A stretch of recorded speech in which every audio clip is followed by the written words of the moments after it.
Northeast is often believed to be a region which is much neglected. The word tyranny of distance is used to describe how the Northeast never got the kind of attention that it should get from central leadership. But now we have someone here joining me live who believes that Northeast has progressed tremendously under Prime Minister Modi. I'm Afrida Rahman Ali. Welcome to the program. Joining me is Tuhin Sinha, who's the national spokesperson of the BJP and a well-known author. He's authored a number of books. The latest one is a compilation by Tuhin Sinha and Aditya Pitti called Modi's Northeast Story. Welcome, Tuhin. Thank you so much. Good to have you with me here today. Great to be here on your show, Frida. Pleasure. Thank you. So, I am intrigued because two very unlikely people has decided to take up Northeast. You are, of course, an author, but your other books have been on very diverse topics. And I don't know, and please clarify if there is a Northeast connection. And Aditya Pitti happens to be a member of the BJP, part of the Maharashtra intellectual cell. How did the two of you decide to embark on this journey? Well, in the last many years, I have actually been co-authoring books because of my increased involvement in politics. And it suits me that way. Writing a book is a humongous task.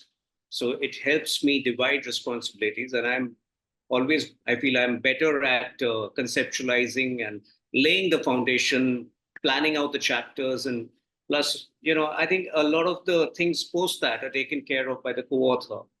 So in this case, I had just completed my trilogy on India's subaltern warriors with Birsa Munda and the great tribal warriors of Bharat and Sidhu Kanu. And obviously the challenge was to find out something equally exciting. And because of dearth of time, I was looking for a book that would be an anthology or that would be co-edited. And one couldn't come across a better subject than the Northeast, because since you belong to the Northeast, you might agree that the transformation that the region has witnessed in the last 10 years is nothing short of phenomenal. 4 lakh crore plus of capital expenditure, which has gone into building airports, building highways, building railway lines. Today, railway lines extend right up to Arunachal Pradesh, to the interiors of Nagaland. From 8 airports, 10 years back, you have about 17 airports. And all of that have actually bridged the cultural gap or the cultural divide, if I may say, which existed about 10 or 12 years ago. So today you have a seamless flow of people, from the Northeast to other parts of the country and vice versa. I know of many people who've gone back to their home states in Mizoram or Meghalaya and, taken up roles at the local level or started their own business. So I think, this transformation had to be documented. And we felt, because our knowledge of Northeast was limited, we felt it would be best if the story is told by people who have been at the forefront of executing this change or have witnessed it from very close quarters. And that explains the 23 people. They include entrepreneurs, they include journalists, they include some top politicians. I see there's an essay by Assam Chief Minister, by Arunachal Chief Minister, by Union Minister Kiran Rijiju, the most recognizable faces nationally from the Northeast. But, the common criticism that is going to come your way is that this is timed beautifully before elections, for the parliamentary elections, just when the BJP is under fire for not giving enough attention to Manipur, for the Prime Minister not visiting the region. The region, of course, is infested with a lot of issues. So can you simply argue that, the infrastructure development has been phenomenal? So the border dispute, the infiltration, the fact that Manipur has been volatile, the fact that the region has been under this draconian law called Armed Forces Special Power Act, all of that, can it be drowned simply with a very strong infrastructure pitch? Well, the total number of districts under AFSPA of SPA has actually gone down drastically, and probably, I think only a handful of districts are there under this law at this point of time.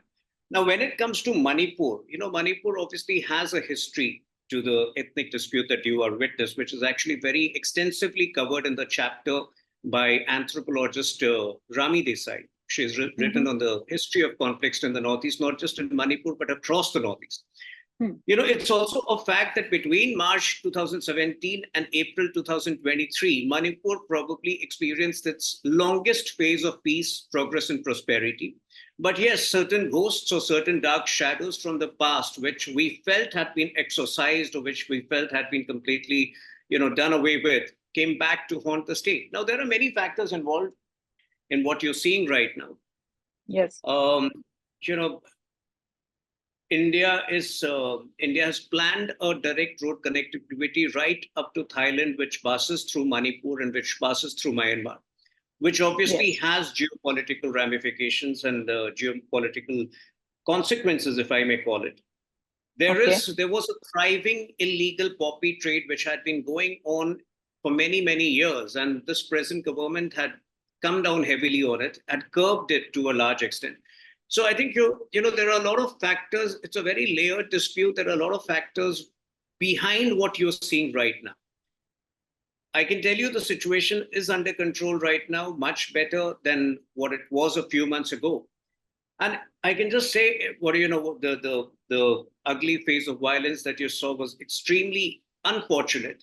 But there are things which are rooted in history. There are disputes which are rooted in history. And despite our best efforts, which we have made in the last 6 years, sometimes the dark shadows from the past come back to haunt us.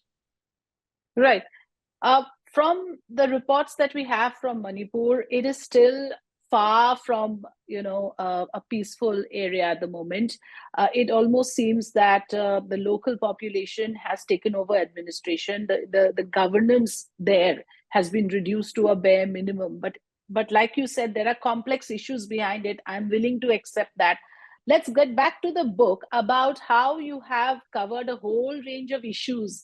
How would you answer those who would say that this is your pitch to the Northeast for elections 2024, to the voters of the Northeast for elections 2024? Well, we are unapologetic about certain things. We are not here to lose elections like the Congress party. So if somebody criticizes us on that account, it's fine. But the fact is the enormous changes, positive changes that have come about needed to be documented. I'm giving simple examples. The Vibrant Village program, which Honorable Minister Kiran Rijiju has written about. Today, if you travel to the bordermost areas of Northeast, especially of Arunachal Pradesh, because if you travel to Arunachal Pradesh, even from Itanagar, it would take you some 500 kilometers to reach to the easternmost village. So if the easternmost village today has the best 5G connectivity, which makes the villagers report any attempted intrusion or incursion at the earliest, hasn't that improved security? Hasn't that given a sense of belongingness to the people of those border areas? Similarly, there are issues around health infrastructure. For example, Ashish Chandorkar has documented how during the COVID crisis, drones were used to ensure that vaccines were provided to the people in the hills. And in fact, every effort was made to ensure that not a single person was left out of the vaccination program. So I think, it's important that these efforts were documented. And if it coincides with an election year, why should we be apologetic about it? We have been asked for dates on numerous occasions, right from Ram Mandir to everything. So it's okay for the opposition to keep pinning us on dates and on timing. We discussed Manipur. Now let me come to Arunachal Pradesh. Again, this is a sticky wicket for the BJP because the fact of the matter is that there has been Chinese incursions. The government of India has not denied it as well. So every time we end up relenting to a status quo position after there has been a certain incursion. That is the common perception, that India has in many ways given in and in many ways compromised with territory when it comes to China. And they have gone ahead and made installations in our territory, which again, you go back to a status quo situation, and that is not helping us. Well, that's not true. Yes, there have been incursions, for the Chinese for the first time have been driven back. For the first time, they've got a bloody nose. In fact, if you don't trust the government, at least you should trust the army, which has been on record to state that in the last 10 years, there has been no encroachment of fresh land. All the land that we have lost are pre-2014. Yes, incursions have taken place because the Chinese are what they are. If they are addicted or if they are given to a certain behavior, they won't come out of it. But they have been driven back both in Arunachal Pradesh, in Ladakh, as well as in Sikkim, in Doklam. So I think, our record stands straight. And with this particular program, the Vibrant Village program, the Chinese are, in the years to come, going to find it very difficult to succeed with their previous tactics of, using the border villages for the encroachment plans. Right. Coming to Assam, this is one state that, literally you have pulled the rug from the Congress party. It used to be a Congress bastion for the longest time, for 4 terms, and now the BJP has got a firm hold over. It's my home state as well.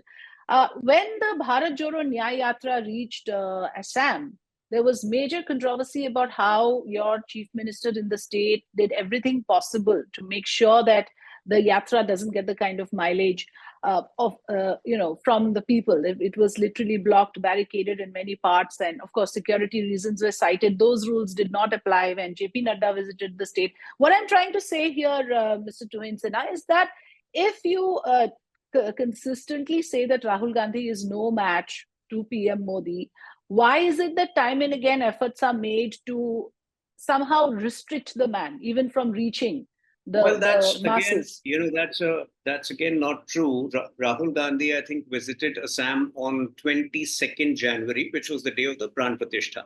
Not just in Assam, across the country, various restrictions were in place to ensure that the day passed off peacefully, because in all the temples there were hordes of people visiting the temples.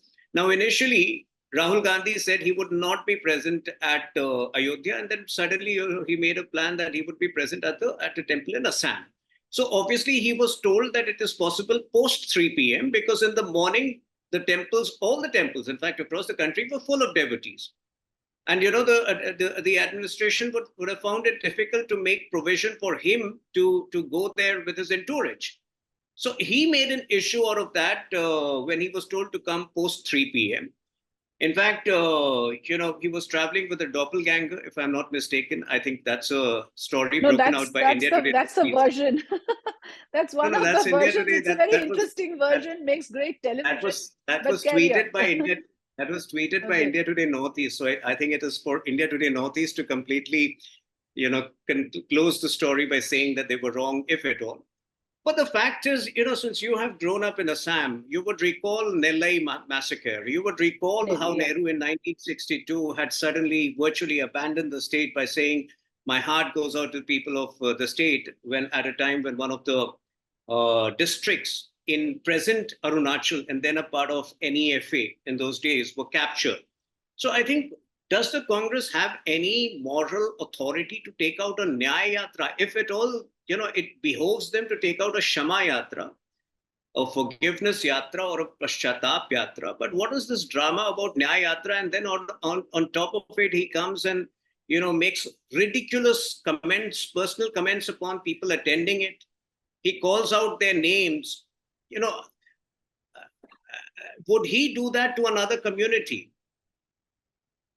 He takes this liberty with the Hindu community where he just, pinpoints somebody, picks him up. Naam kya hai? Naam batao. Shiv Prasad. The name was Shiv Prasad Yadav.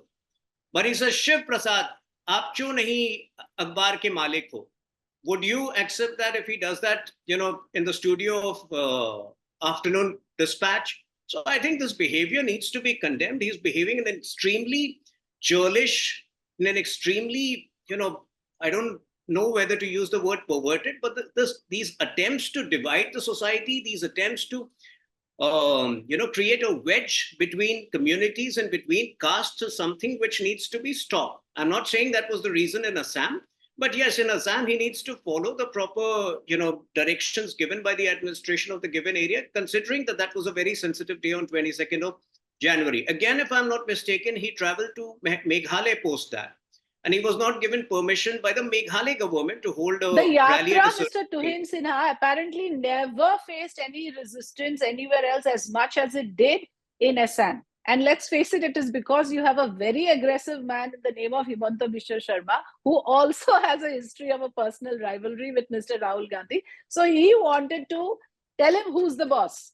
That we cannot deny. But factually, they were coinciding with the dates leading up to Pran Pratishtha, and he was there on the Pran Pratishtha day. But So you can yes, check. it is true. But the fact is, in Assam, and I am just saying this from my experience of growing in the state, there's a very large following for Hongkor Day, and the Hotro that Rahul Gandhi wanted to visit is a very revered shrine. So I believe that could have led to some insecurity. That okay, now here is a man trying to appropriate those who have greater belief in this segment of the Hindu population who are more devotees of Hongkor Dev than say Lord Ram. So I'm just saying could be a possibility. Let's move on then to the fact that the party has made huge inroads into the region since 2014. What would you attribute it to? And how do you see this going further in 2024? The region has got 25 seats. It's a very, very important area in that sense in terms of for any Assam party. Assam or the Northeast, purely from the point of view of 2024 elections, Assam or the Northeast cannot be delinked from other parts of the country. In fact, I don't recall I can't think of any state in India right now where BJP's vote share or the number of votes or the seats are going to come down. And that explains the unanimity in people's choices and people's sentiments. I think we've struck the very right balance between Vikas and Virasat, as Honorable Prime Minister calls it. In fact, yesterday, the GDP data for the last quarter came out. It was a whopping 8.4%. And, the gains from the manufacturing sector, the investment that has gone into creating India a manufacturing hub with all the semiconductor plants which are being set up, the gains which are going to come from the investment in capex hasn't even begun to properly show up, which will be more visible in the next couple of years. So you can imagine 2026-27, India would be showing a GDP growth of roughly 10%, which would be which would make India an outlier. I mean, in the world where GDP growth is crumbling all across the world. So I think the prosperity is percolating down to the common man. 25 crore people have been pulled out of multidimensional poverty. Unemployment, while the opposition may, give you certain pictures of people standing in queue for a job and paint a grim picture, when it comes to data, the unemployment again tends to be at 3.2%, which is at its 6-year low. Inflation is very well under control at 5% retail inflation, which used to be in the range of 10% in the UP at 2 years. So I think all of these factors, and plus there is ease of living. Like I said, if you travel to the Northeast, the number of airports traveling from Guwahati to a distant part of Arunachal, which would have taken more than 24 hours 10 years ago, can be covered in 6 to 8 hours today with multiple flight options and the smaller airports that have come up. So this is again one of the factors I feel that many of those leaders who have been working in the Northeast have switched sides, knowing very well that it's convenient to get funds from the center if you are on the same side as the ruling party. So would you admit that one of the reasons why you have been able to make big inroads into the Northeast is because the likes of Himanta Biswa Sharma has shifted? Kiran Rijiju was in the Congress party as well. The Manipur chief minister, Biren Singh, was in the Congress party. So it's not as if you have nurtured your own leadership. You have rehashed Congress in the name of BJP in the Northeast. Today, any self-respecting or capable leader would not stay in the Congress party. So while you mention people from the Northeast, in Maharashtra in the last few years, there has been a mass exodus from the Congress party. Jyotiraditya Scindia ji quit 3 years ago. So I think, it's very difficult for any self-respecting individual and capable individual today to be in a party which is absolutely rudderless. So why blame, certain leaders from the Northeast if they have made a choice in the interests of their respective states, in the interests of the country? And today you can, like I said, the development work that has that is now visible in the last few years, that would not have been possible had Congress been in power at the center. Today, you're talking about Manipur. God forbid, had Congress continued to be in power and center, probably there would have been many more conflicts. In fact, Northeast was an area full of ethnic conflicts. We have resolved most of them. Yes, Manipur is an exception, and which it will continue to haunt us for some time. But the number of disputes which have been conclusively settled, whether these were border disputes between Assam and Meghalaya or Assam and Arunachal Pradesh, all of that would not have been possible had the Congress been in power. The other criticism, since you are the national spokesperson of the party, is that a lot of issues are dangled ahead of the elections and nothing much happens to it. Whether it is the CA-NRC, whether it is the UCC, it is just conveniently used at the appropriate time. And along with that, I want to also ask you the other point being, the narrative now is that this is not a democracy anymore. The opposition has been very systematically demolished, or with the parties splitting ways, like you see in Maharashtra, or they have been lured into your fold, or they have been threatened with ED, CBI. So here is a country where we don't have a strong enough or robust enough opposition for it to be a democracy. How do you counter that view? Well, the only place where democracy has been killed, to the best of my knowledge, is Bengal. And I think all of these parties which wax eloquent or which pontificate on democracy are silent on Sandesh Kali, on the horrors of Sandesh Kali. So that explains the hypocritical nature. When it comes to ED investigating a certain case, I feel the ED has been rather lenient with Hemant Soren and with Arvind Kejriwal.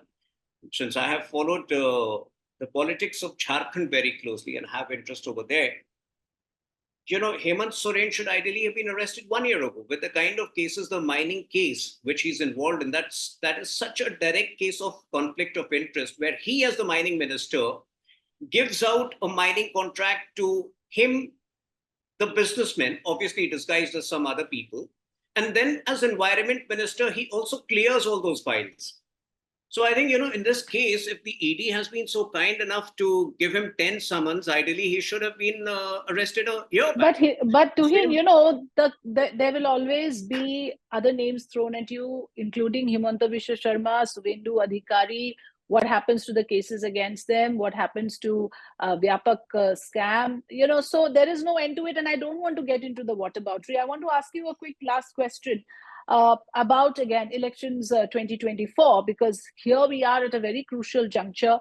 It's NDA versus India sort of argument that is being presented to the public, where one side is disproportionately stronger than the other.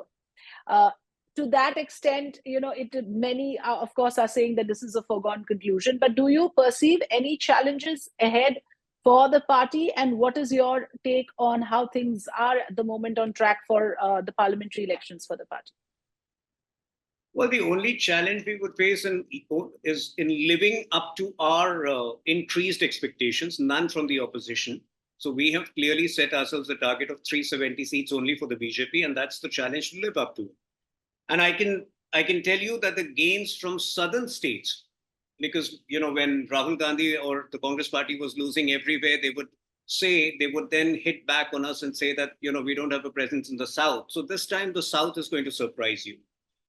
With 10 to 15 seats, it's from Tamil Nadu, with a handful from Telangana. And obviously, when it comes to Karnataka, even from 2004 onwards, there has not been a single election where we have not won 16 out of 28 seats in Karnataka. So the biggest surprise is going to come from the South. There are no challenges from this opposition, because I think the opposition manages to, save itself. It is not us who first challenged Congress that you would not be getting 40 seats. Who did that? Mamata Banerjee. So everybody around Congress knows that it's a sunken ship. And I think the sooner they realize it, the better. All right. Thank you so much. And congratulations on this book, Modi's Northeast Story. I'm looking forward to getting my hands on it, though I have read quite a few parts of the book. That's the book for all our viewers there, if you want to grab a copy of it. So thank you so much, Tuhin. Thank you for giving me your time and speaking in great detail about all the issues that we brought up today. Thanks so much. Thank you. Thank you.